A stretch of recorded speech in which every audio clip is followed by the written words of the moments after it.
जय गुरु जी, शुक्राना गुरु जी, अनंतम अनंतम शुक्राना गुरु जी। ओम नमः शिवाय, शिव जी सदा सहाय। ओम नमः शिवाय, गुरु जी सदा सहाय। गुरु जी के चरणों में कोटि कोटि प्रणाम और सारी संगत जी को जय गुरु जी। संगत जी, गुरु जी ने हमें माध्यम बनाया है आपके लिए कि हम लोग गुरु जी के सत्संग आप लोगों के जो होते हैं उन्हें और दूसरी संगत जी तक पहुँचाएँ। ये सेवा बख्शी है आप लोगों के लिए। तो संगत जी, आप अपना सत्संग लिख कर या रिकॉर्ड करके व्हाट्सएप या जीमेल पर भेज सकते हैं। आपका सत्संग भी दूसरे संगत जी के साथ ज़रूर शेयर किया जाएगा। और संगत जी, गुरु जी कहते हैं सत्संग सुनने वाले का भी भला, सत्संग सुनाने वाले का भी भला। तो संगत जी, सत्संग को पूरा सुने, अच्छा लगे तो दूसरी संगत जी के साथ सत्संग को शेयर करें, ताकि और जो संगत हैं उनके कुछ सवाल होंगे उनको आपके माध्यम से, सत्संग के माध्यम से उनके जवाब मिल सके। तो देर ना करते हुए सत्संग को शुरू करते हैं। जय गुरु जी। जय गुरु जी। संगत जी, मेरा नाम प्रियंका है। मैं केरला से हूँ और यह मेरा दूसरा सत्संग है। मेरे गुरु जी महाराज जी के कमल चरणों में मेरा कोटि कोटि प्रणाम और कोटि कोटि शुक्राना। गुरु जी के मंत्र जाप से मैं सत्संग शुरू करूँगी। ओम नमः शिवाय, शिव जी सदा सहाय। ओम नमः शिवाय, गुरु जी सदा सहाय। ओम नमः शिवाय, शिव जी सदा सहाय। ओम नमः शिवाय, गुरु जी सदा सहाय। गुरु जी के चरणों में इस जन्म में मैं 2023 सितंबर को जुड़ी थी। मेरी पहली सत्संग में मैंने यह शेयर किया था कि कैसे गुरुपा मेरे स्वप्न में आए और मुझको ब्लेसिंग्स दिए। वही ही नहीं, सपने में मेरी ही रिश्तेदारों की मेरे ऊपर गलत काला जादू करने की सच भी मेरे सामने लाए। अब मैं पहले से बहुत बेहतर हूँ, क्योंकि गुरुजी ने वो सारा काला जादू का असर मेरे और मेरे परिवार के ऊपर से हटाया है। शुक्राना गुरुजी, अनंतम अनंतम शुक्राना। अब मैं संगत जी एक एक करके हर वो ब्लेसिंग्स आपके सामने शेयर करने जा रही हूँ। केरल तक गुरुजी का ब्लेस्ड स्वरूप मिलना मुश्किल था, इसलिए मेरे गुरुजी ने मुझको ऑनलाइन ही ऑर्डर करवा के दिया। ठीक त्रयोदशी के दिन मेरे गुरुजी के ब्यूटीफुल नारंगी चोलों के साथ और ऊपर में सफ़ेद चोले के साथ स्वरूप आई। मैं बहुत खुश और ब्लेस्ड फील की। उसी दिन मेरे दीदी के घर भी सेम स्वरूप पधारे। मंदिर में कौन सी दिशा में रखूँ ये सोच ही रही थी कि गुरुजी के मैसेज यूट्यूब में मुझको दिखाई दी।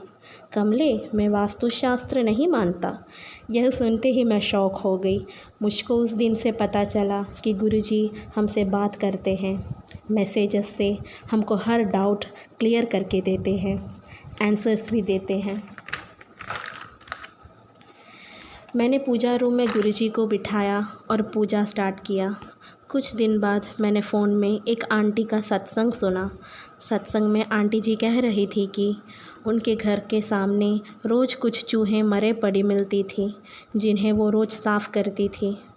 एक दिन उनको पता चला कि गुरुजी उनको उनके कोई कष्ट कर्म काट रहे हैं ये करवा कर। तब वो आंटी जी शुक्राना कहकर चूहों को उठाई और साफ़ की। उसके बाद उनको फिर कभी भी चूहे मरे पड़े नहीं मिले। यह सत्संग सुनकर मैं सोची कि अरे, मेरे गुरुपा कितने भोले हैं, छोटी काम करवा कर उनका बड़ा कष्ट कटवा दिया। ठीक दूसरे ही दिन जब मैं अपने घर की पीछे वाली बालकनी में गई तो देखा एक बड़ा सा चूहा मरा पड़ा हुआ है।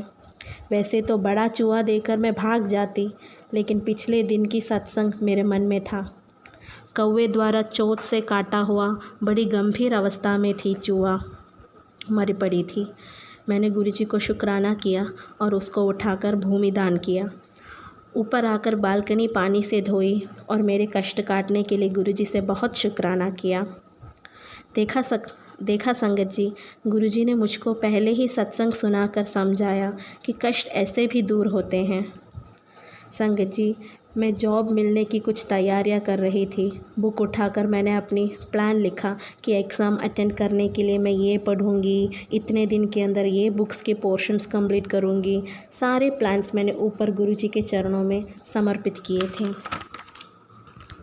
उसके बाद लिखने शुरू किए थे। लिखते लिखते अचानक एक बड़ी सी स्पाइडर मेरी बुक के ऊपर आई और डांस करने लगी। पहले तो मुझे लगा कि गुरुजी मुझको ब्लेसिंग्स देने की इशारा कर रहे होंगे, शायद स्टडी प्लान को ब्लेस कर रहे होंगे। मैं खुश हो गई, लेकिन ठीक दूसरे दिन से ही मैं बीमार पड़ने लगी। मुझे समझ आ गई कि स्टडी प्लान के हिसाब से मेरी पढ़ाई नहीं हो पा रही। मेरी तबीयत फिर से बिगड़ने लगी। गुरुजी ने स्पाइडर के रूप में मेरी शत्रुओं का साजिश दिखाया था मुझको शायद। मैं रोज़ पेन किलर्स खाती थी, बाम लगाती थी।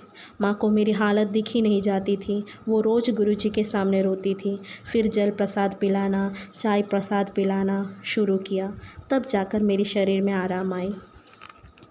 कुछ दिन बाद जब रात को मैं सो रही थी संगत जी, तो मेरे सिर के अंदर बहुत विस्फोट होना जैसा आवाज़ सुनाई दी, जैसे पटाखे फोड़ते हैं उसी तरह। ऐसे लगा कि कुछ सिर के अंदर आपस में टकरा रहा है। मैं अपनी आँख तो खोल नहीं पाई, लेकिन मैं अपने रूम की विंडो से आती छोटी रोशनी देख पा रही थी अंदर से ही। मैं स्वप्न देख रही हूँ या असल में मुझको कुछ हो रहा है, मैं समझ नहीं पाई। तब मेरे मन के अंदर से एक आवाज़ आई, तुम्हारे 9 ग्रह आपस में टकरा रहे हैं। ये आवाज़ सुनते ही मेरे सिर के अंदर विस्फोट की आवाज़ और तेज़ हुई और फिर शांत हुई। मैं घबरा कर बेड में ही लेटी हुई थी संगत जी। उसके बाद फिर से सो गई, लेकिन फिर से मेरी नींद टूट गई। मेरे कानों में क्रिकेट इंसेक्ट की ज़ोर से आवाज़ आई। वो रात को रोने वाली झिंगूर नाम का एक कीट होती है ना, जो सिर्फ रात को ही रोती है, उसे क्रिकेट इंसेक्ट भी कहते हैं। तो संगत जी, वो चीज़ मेरे कान में आकर रोने जैसी तेज़ आवाज़ आई। एक तो मेरे सिर पे विस्फोट जैसा आवाज़ आया, फिर यह आवाज़, मैं बहुत ही डर गई और उठ गई। माँ को भी उठाया। मैंने बोला, माँ, ये आवाज़ तेज़ कहाँ से आ रही है? माँ को तो वो आवाज़ सुनाई नहीं दी। मैं शॉक हो गई, सिर्फ मुझको ही सुनाई दे रही है ये आवाज़। मैं रोने लगी और जल्दी से उठकर हॉल में जाके बैठ गई। हॉल में गुरु नानक बाबा और डिवाइन गुरुजी के सामने जाकर बैठ गई। मैं और मेरी माँ दोनों मंत्र जाप किए। रात के 1:30 बजे कुछ था उस वक्त। मैंने मंत्र जाप के साथ मूल मंत्र का भी जाप किया। तब मेरे घर के सामने वाली गली में कुत्ते हॉल करने शुरू किए। कुत्ते रोने लगे जैसे उन्होंने कोई बुरी शक्ति को देख लिया हो। मैंने और माँ ने फिर से ज़ोर से मंत्र जाप किया। फिर से दूसरी बार भी कुत्ते रोने लगे और कुछ देर बाद मेरी कान में आने वाली झिंगूर की आवाज़ रुक गई। कुत्ते का भी रोना रुक गया। मैं समझ गई कि गुरुजी ने रात को आकर मेरी बहुत बड़ी संकट हटा दी है। 2 बार कुत्ते का रोना यानी 2 गंदी चीज़ को गुरुजी ने मेरी शरीर और घर से निकाल दिया है। मैंने बहुत शुक्राना किया। रात को ही जल प्रसाद पिया। संगत जी, मैं और माँ रोज़ बॉटल में पानी भर कर रख कर मंत्र जाप करते थे, इसलिए ब्लेस्ड जल हमेशा घर में रहती थी। रात को ब्लेस्ड पानी माँ ने घर के अंदर छिटका और हम सो गए। दूसरे दिन ही मैं जब उठी तो देखा कि गुरुजी के मैसेज फ़ोन में आ रहा है। पुत्र, अपनी कोई भी बात किसी को ना बता, सब गुप्त रखना और ज़्यादा लगाव किसी से भी ना लगाना। तेरे अपने ही तुझ पर बार बार गलत शक्तियाँ भेज रहे हैं, इसलिए तेरे सिर भार रहते हैं। यह मैसेज देखते ही मेरी माँ की फ़ोन में मेरी बुआ का कॉल आता है। उसी समय ही बुआ का कॉल आ जाता है और वो फ़ोन में पूछती है माँ से कि अभी तक तेरी लड़की को कोई जॉब नहीं लगी क्या कहीं भी। मैंने माँ को इशारा किया कि फ़ोन कट कर दो। माँ कुछ बहाना बनाकर फ़ोन कट कर दी। मैंने माँ को गुरुजी का मैसेज दिखाया। मेरी माँ बहुत भोली है। वो बोली, नहीं बेटा, वो ऐसे नहीं करेंगे तेरे ऊपर, तेरे बुआ और चाचा हैं, ऐसे नहीं करेंगे। मैंने उसी दिन फ़ैसला किया कि बुआ और चाचा दोनों का कॉल मैं अब से अटेंड नहीं करूँगी। उस दिन मैं शाम को जब पूजा पाठ कर रही तो मेरे सामने अगरबत्ती जल रही थी। मेरा ध्यान नहीं गया उसमें। मेरा हाथ लगने ही वाली थी कि अगरबत्ती खुद घूमकर दूसरी दिशा मुड़ गई। मेरी ध्यान तभी उसमें पड़ी क्योंकि अगरबत्ती स्टैंड का हिलना और मुड़ना, सच में मैं सरप्राइज़ हो गई थी। उस वक्त मुझको एहसास हुआ, एक आवाज़ अंदर आई, जो ब्रह्मांड के प्रभु मेरे गुरुजी मुझको एक अगरबत्ती की चिंगार नहीं लगने दे रहे, वो गुरु नकारात्मक शक्ति को मेरे बाल भी स्पर्श नहीं करने देंगे। मेरे पापा के गुज़रे 5 साल हुए थे संगत जी। हमको पापा ने कभी भी कोई भी चीज़ की कमी नहीं होने दी थी, लेकिन उनके गुज़रने के बाद कुछ कर्ज़ की प्रॉब्लम तब से थी हमको। मैं 2 साल काम करके घर संभाली, फिर लेकिन 3 साल तक मेरी तबीयत बिगड़ी रही। उस वक्त मैं गुरुजी के बारे में नहीं जानती थी। कर्ज़ को हटाने के लिए मेरी बुआ और चाचा हर बार घर आकर कहते थे कि तुम ये घर बेच दो, कहो तो मैं आदमी लेकर आता हूँ घर खरीदने के लिए। हम हर बार मना करते। हमें क्या पता था संगत जी कि अपने ही साथ रहकर हमको बेघर करने की साजिश कर रहे थे। मैं जॉब ना करूं, कर्ज़ ना उतरे, इसलिए मेरी तबीयत ख़राब कर रहे थे मेरे ही बुआ और चाचा। इनके साथ छोटी बुआ का बेटा भी शामिल था। आप सोच रहे होंगे कि मुझे इतना क्लियरली कैसे समझ आया, क्योंकि गुरुजी रोज़ मुझको इन सबको चेहरा सपने में दिखवा देते थे। ये लोग तीनों मिलकर साजिश कर रहे हैं, मेरे कपड़े घर से उठा लेकर जाते थे काला जादू करने के लिए, ये भी सपने में दिखा दिया गुरुजी ने। कुछ दिन पहले संगत जी, जब माँ घर की अलमारी साफ़ कर रही थी तो एक लाल कपड़े में पोटली मिली जिसमें भस्म थी, और वो भस्म भी पीले रंग का था। कुछ अच्छा नहीं दिख रहा था, और कुछ सूखे फूल भी भस्म के साथ थे। पोटली फटी हुई थी, जैसे बहुत सालों तक अलमारी के अंदर थी। पता नहीं किसने अलमारी में यह रखा था। याद में आया कि कुछ महीने पहले बुआ घर आकर कुछ दिन रुकी थी। हमारा शक उन्हीं पर थी कि गुरुजी ने शक सही भी साबित कर दिया। यही ही नहीं, हमारे टॉयलेट में भी चाचा ने कुछ चीज़ डाल दी थी, जिससे हमको रोज़ टॉयलेट और टॉयलेट से संबद्ध बाथरूम सपने में आता था। फिर गुरुजी ने सपने में दिखा दिया कि ये लोग तुम्हारे घर के अंदर ही चीज़ें रख रहे हैं काला जादू करके। हमारे सारे रिश्तेदारों से विश्वास ही उठ गई थी। मैं और माँ ने और दीदी ने फैसला किया कि अब इनसे बात भी नहीं करेंगे, इन्हें घर के अंदर प्रवेश भी नहीं करने देंगे। हमारा अपना सिर्फ गुरुजी ही हैं संगत जी। सब लोग ऐसा नहीं होते, लेकिन कुछ लोग ऐसा होते हैं जिन्हें प्रॉपर्टी पैसा का लालच होता है। इसलिए हर लोगों से सावधान रहें, चाहे वो हमारे अपने भी क्यों ना हो। अपने पास बोतल में जल प्रसाद ब्लेस करवा कर हमेशा रखा करें, ताकि कोई डेंजर सिचुएशन में आप उसको छिटक सकें।